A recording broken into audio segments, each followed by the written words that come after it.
National youth league സംസ്ഥാന കമ്മിറ്റിയുടെ ആഭിമുഖ്യത്തിൽ നാളെ PM ശ്രീ പ്രതിഷേധ സംഗമവും മാർച്ചും ബാക്ക് ടു ബാലറ്റ് ക്യാമ്പയിനും നടത്തുമെന്ന് IN general secretary Kasim Irikkur കണ്ണൂരിൽ വാർത്താ സമ്മേളനത്തിൽ പറഞ്ഞു.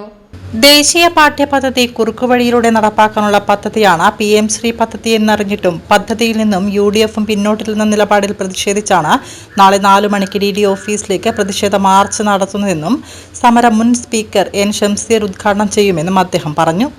തിരഞ്ഞെടുപ്പിൽ EVM തട്ടിപ്പ് സംശയാസ്പദമാവുന്ന പശ്ചാത്തലത്തിൽ ജനാധിപത്യം സംരക്ഷിക്കാൻ ഉദ്ദേശിച്ചാണ് ബാലറ്റിലേക്ക് തിരികെ എന്ന പ്രമേയത്തിൽ സംസ്ഥാന ക്യാമ്പയിനും നടത്തുന്നത്. മുൻ മന്ത്രി അഹമ്മദ് ദേവർകോവിൽ ഉദ്ഘാടനം ചെയ്യും. 2 മണിക്ക് ജവഹർ ഓഡിറ്റോറിയത്തിൽ നടക്കുന്ന ചടങ്ങിൽ വിവിധ രാഷ്ട്രീയ സാമൂഹിക രംഗത്തെ പ്രമുഖ നേതാക്കൾ സംബന്ധിക്കുമെന്നും കാസിം ഇരിക്കൂർ പറഞ്ഞു. എല്ലാ പോഷക ഘടകങ്ങളും INL 10 പോഷക ഘടകങ്ങളുണ്ട്. National youth league, national women's league, അതുപോലെ തന്നെ പ്രവാസി ലീഗ്, ലേബർ യൂണിയൻ എന്നൊക്കെ പറഞ്ഞു. അതിൻ്റെ പരിപാടി വിവിധ ജില്ലകളിൽ സംഘടിപ്പിക്കാൻ പാർട്ടി കൂടുതൽ തെരഞ്ഞെടുപ്പിന് ശേഷമുള്ള അവസ്ഥയിൽ കൂടുതൽ ശക്തമാക്കാനും തീരുമാനിച്ചതാണ്. അതിൻ്റെ ഭാഗമായിട്ടുള്ളൊരു ക്യാമ്പയിനാണ് നാളെ കണ്ണൂരിൽ വെച്ച്, കണ്ണൂർ ജവഹർ ഓഡിറ്റോറിയത്തിൽ വെച്ച് നടത്താൻ പോകുന്നത്. അത് ദേശീയതലത്തിൽ തന്നെ പ്രാധാന്യമുള്ളൊരു വിഷയമാണ്.